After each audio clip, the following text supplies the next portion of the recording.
Here's a question that might make you uncomfortable. What if the biggest threat to your startup isn't your competition, market timing, or even funding, but the architecture decisions you are making right now? Today we are diving into why most startups fail not because their product idea was wrong, but because they spent 18 months building the right architecture instead of 3 months validating their market hypothesis.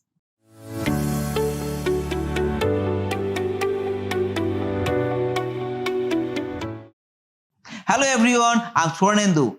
In my work with SaaS companies, I have noticed a pattern that's both fascinating and tragic. The most technically sophisticated early stage products often have the worst business outcomes. And it is not because technical excellence doesn't matter. It's because there is a fundamental mismatch between what MVPs need to accomplish and how we tend to build them. If you're new to this channel, I request that you subscribe to our channel and press that bell icon. I share deep dives like this on SaaS, AI, and product strategy every week. We also send a lot of free giveaways like ebooks, templates, and worksheets to our subscribers regularly. Let's start with some data. According to comprehensive research on SaaS architecture patterns, premature microservice adoption is one of the leading causes of extended development cycles in early stage companies. But here is what's really interesting. When you look at successful SaaS companies, the pattern is remarkably consistent.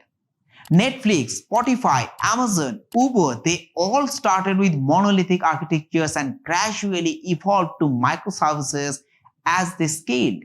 Not because they didn't know about microservices, but because they understood the fundamental principle: optimize for learning first, scaling second. The research shows that for MVPs, the simplest architecture is usually the best, meaning starting with a monolithic design to keep development and deployment straightforward. You have a small team and tight timelines, so the overhead of managing multiple services isn't just unnecessary, it's counterproductive. The problem isn't made by inexperienced developers. It's often made by the most technically sophisticated teams. Why? The knowledge curse. When you deeply understand distributed systems, microservices, and cloud-native architectures, it feels almost irresponsible to build a simple monolith. You can see all the problems you will eventually face, so you architect for them upfront. The scale assumption. We assume that if you are building a SaaS product, we need to architect for millions of users from day one. But you do not know if you will have millions of users until you validate your core value proposition. The technology bias. There's an inherent bias in our industry towards technical complexity.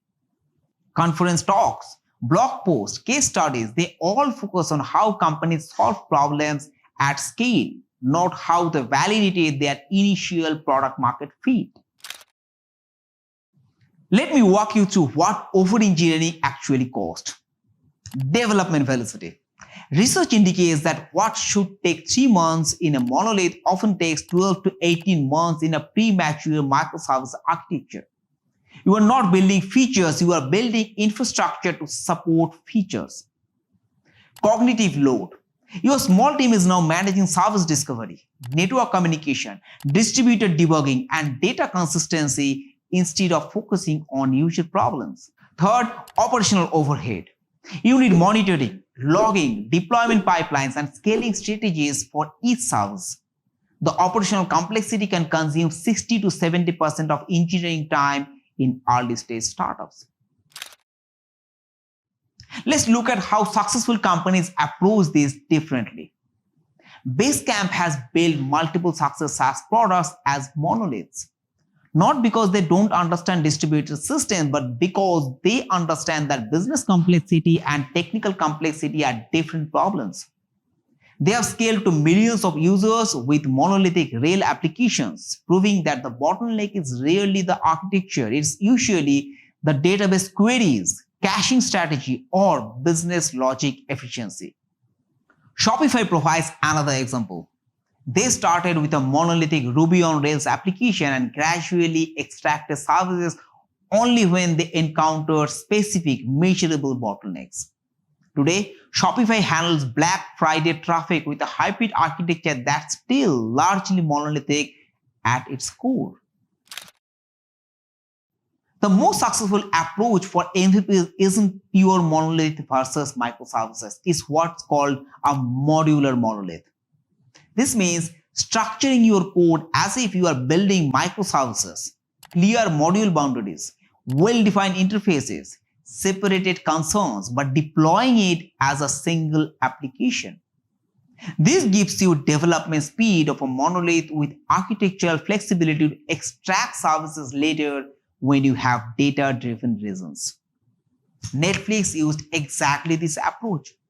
When they eventually moved to microservices, they were not rewriting everything from scratch. They were extracting already well-defined modules from their modular monolith. There are legitimate scenarios where early service extraction makes sense, but they are exceptions based on specific constraints. Exceptions like resource-intensive operations. If your core value proposition involves heavy computational work, like machine learning inference, image processing, those operations might warrant their own services because they have fundamentally different resource requirements. Next, regulatory compliance. In certain regulated industries, data isolation requirements might force early service boundaries, but extract only what regulation demands, not what architecture purely suggests. And then third-party integrations. Using services like Auth0 for authentication or Stripe for payments effectively gives you microservices benefits without building complexity yourself. The key insight is that these decisions should be based on concrete constraints, not theoretical future needs. Here's a scenario that illustrates why premature microservices can be devastating. The pivot. Imagine you have built a comprehensive project management platform with separate services for user management, project tracking, time logging, reporting, and notifications.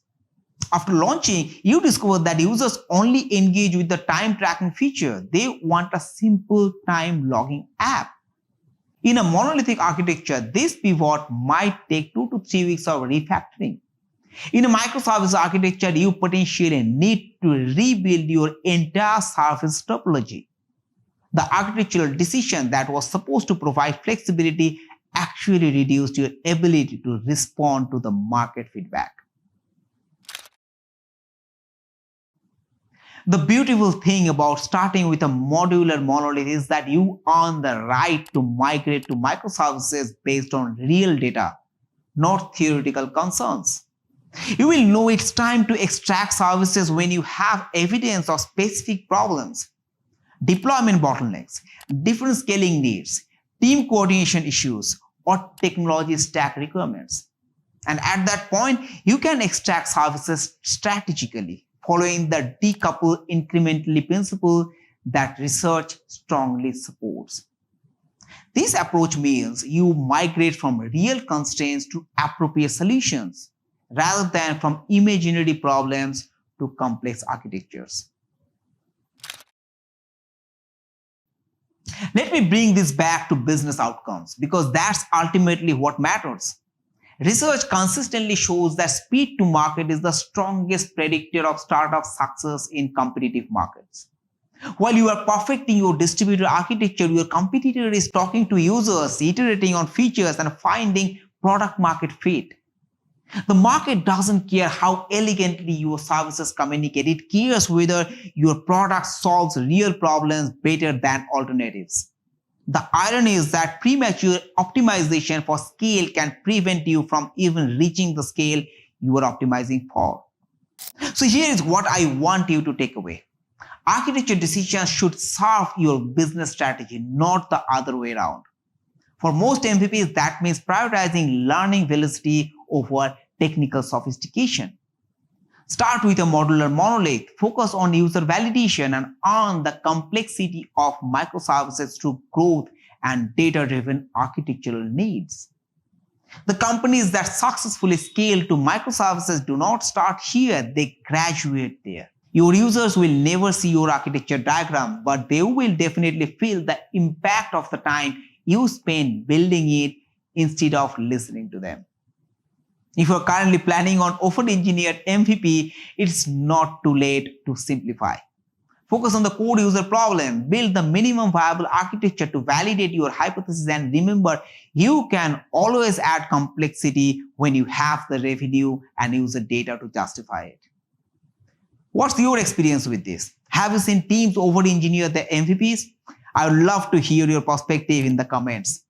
Thank you so much for watching, and remember, start simple, validate quickly, and let your users guide your architecture evolution.